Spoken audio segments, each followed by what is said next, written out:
के ग्रैंड मुफ्ती और सुन्नी नेता कंथापुरम एपी अबूबकर मुंशियाल के कार्यालय ने दावा किया है कि यमन की जेल में बंद केरल की नर्स निमिषा प्रिया की मौत की सजा रद्द कर दी गई है।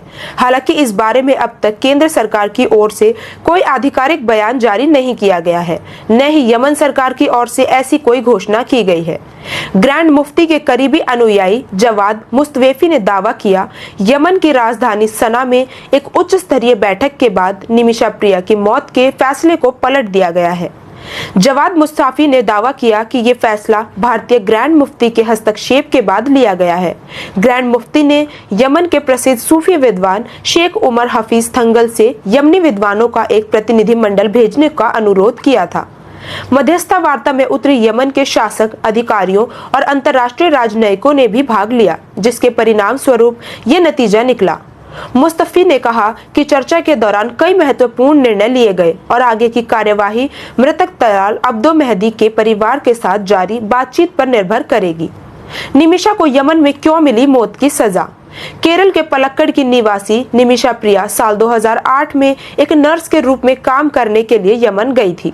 वहां कई अस्पतालों में काम करने के बाद निमिषा प्रिया साल 2011 में केरल वापस आई और यहां टॉमी थॉमस से उनकी शादी हुई। दोनों की एक बेटी है जो इस समय केरल में रहती है। साल 2015 में निमिषा ने यमन के नागरिक तलाल अब्दो मेहदी के साथ मिलकर एक मेडिकल क्लिनिक की शुरुआत की। साल 2017 में मेहदी का शव एक वाटर टैंक में पाया गया और हत्या का आरोप निमिषा पर लगा। आरोप है कि निमिषा ने नींद की दवा की अधिक डोज देकर मेहदी की हत्या कर दी और उनके शव को छिपाने की कोशिश की। इसके एक महीने बाद निमिषा को यमन सऊदी अरब की सीमा से गिरफ्तार किया गया। निमिषा के वकील ने दलील दी कि मेहदी ने निमिषा का शारीरिक उत्पीड़न किया और उसका पासपोर्ट भी जब्त कर लिया था और निमिषा को धमकाया था। हालांकि तलाल अब्दो मेहदी के भाई ने इन आरोपों से इनकार किया। साल 2020 में सना की एक अदालत ने निमिषा को मौत की सजा सुनाई।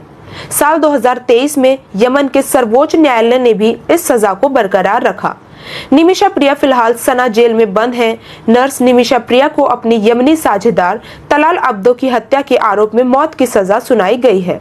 सजा के खिलाफ उनकी अपील खारिज होने के बाद इसी महीने 16 जुलाई को उसे मौत की सजा दी जानी थी, लेकिन भारत सरकार और केरल के कई मुस्लिम संगठनों की पहल के बाद सजा को टाल दिया गया। अब उसकी मौत की सजा पूरी तरह रद्द किए जाने की खबर आई है।